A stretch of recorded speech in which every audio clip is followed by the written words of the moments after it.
Naomi moved through the grand hotel ballroom with quiet grace, dressed like any other waitress in a simple black uniform. No one knew she had arrived hours before the guests, not to be seen, but to observe. The crystal chandeliers glowed above her, but the coldest light came from human eyes. At the center table sat Victoria Hayes, the wife of a tech tycoon, staring at Naomi the way someone might look at an ant. Her chin lifted. Her lips curled. The air around her felt colder than the AC. Naomi gently set a drink beside her. Victoria's manicured hand suddenly shot out and grabbed Naomi's wrist, sharp, possessive, as if she owned the world and everyone touching its floor. And then it happened. The soft tearing of fabric echoed through the ballroom like a blade through silence. Heads turned. Glasses froze midway to lips. A few phones quietly lifted. Victoria smirked. Oops, was that expensive? Or do the staff get replacements for free? But Naomi did not yell. And that silence terrified everyone more. Naomi Williams, 32, was not part of the hotel staff. She had arrived only an hour earlier, wearing a soft ivory evening dress, hair tied in a low twist, a single gold necklace resting against her collarbone. She preferred quiet greetings, calm smiles. Never needed the spotlight, but she also knew how easily people judged before knowing. That is why she moved humbly. Why she stayed close to the edges of the ballroom, not hiding, just observing. She occasionally smoothed her palm over her dress fabric, a habit she picked up from her mother to calm her heartbeat. A faint piano melody from the live band made her close her eyes for half a second. She loved music more than small talk. Across the room, guests were discussing business deals worth more than small countries. Men in tailored suits, women in frozen smiles, laughter sharp enough to cut glass. Naomi quietly handed a champagne flute to an older woman. Not because she was staff, but because the woman had difficulty reaching. The woman thanked her softly. But at the same table, Victoria Hayes watched with disgust.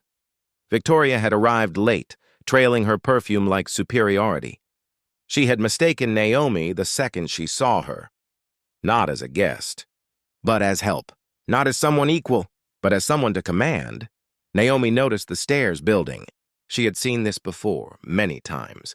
The moment when ignorance begins to decide who someone is allowed to be. Victoria's husband had not arrived yet, which meant no one in that ballroom yet knew who Naomi truly was, and that was exactly when the first open insult was about to begin.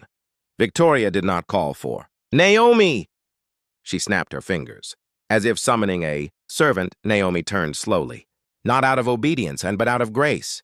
She gave a polite nod, expecting a simple request. But the tone that followed carried poison. You people should at least learn how to pour correctly, Victoria said loudly, making sure nearby tables could hear. Several heads turned, not to defend Naomi, but to watch the spectacle forming. Naomi's shoulders did not stiffen. Her hands did not tremble. She only replied softly, I am not part of the staff, ma'am. Victoria scoffed. Then why are you serving drinks like one? Naomi could have walked away. Instead, she set the glass down carefully and stepped closer. Victoria looked offended by the lack of fear. You do not belong here. Who invited you? She demanded. Naomi simply smiled. Someone I love. The ambiguity irritated Victoria more than an argument would have. How much? Victoria said suddenly. Naomi blinked. Pardon? How much to stay out of the way? I am sure you get tipped for evenings like this. Gasps. Whispering. But still, no one spoke for Naomi. Aap hote to kya karte? Wazathat. Ya chup rehte? If you were there, would you speak up or stay silent? Victoria leaned back with false victory. Naomi was about to reply when a waiter passed behind her, and Victoria deliberately nudged her chair. Champagne spilled. Right onto Victoria's $1,000 gown. Silence. Everyone saw what happened. But Victoria shot up and grabbed Naomi's wrist. Hard! You stupid little... She hissed, voice shaking with hatred, her nails dug in. Naomi did not pull away.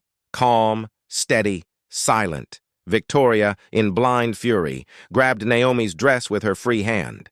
and dragged. The fabric tore, loud, violent, humiliating. Naomi still did not scream. She only looked over Victoria's shoulder to someone who had just walked in, her husband.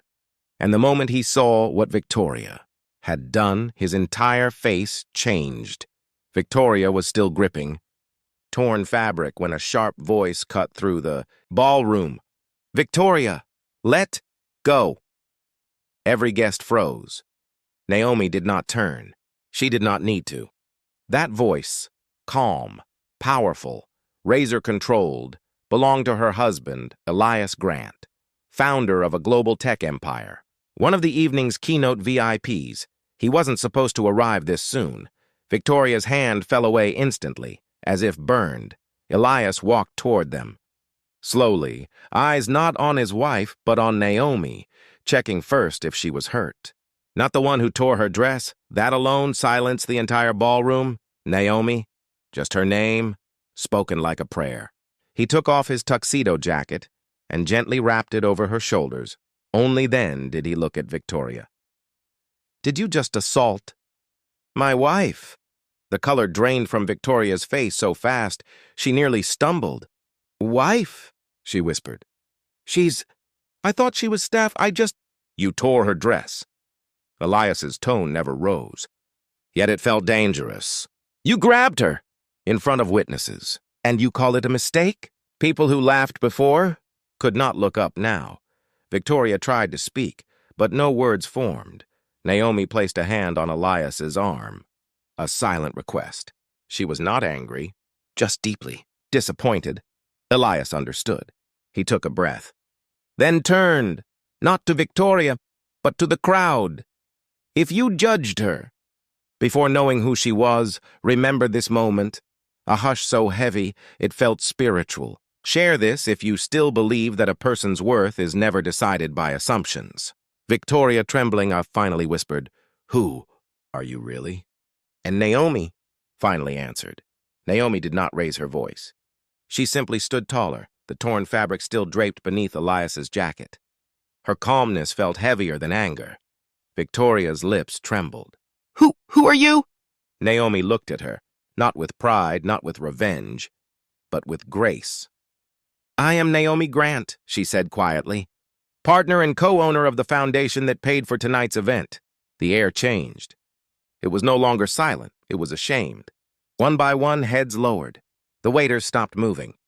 Even the pianist's fingers froze on the keys. Elias did not speak again. He didn't need to, because Naomi's calm truth had already dismantled every cruel word in the room. Victoria's mascara streaked down her cheeks. She whispered, I didn't know," Naomi replied gently. "You didn't ask." She turned, not to humiliate, but to leave it behind. Before walking out, Naomi glanced toward a young waitress standing nearby, scared, unsure if she should serve or disappear. Naomi smiled softly. "It's okay," she said. "Keep doing your job with pride. No one defines your worth." Elias held her hand as they left the ballroom, together, in quiet dignity. Outside, the night air felt different, crisp, honest, free. The city lights shimmered off her torn dress, now covered by her husband's coat, like a symbol of what respect should protect.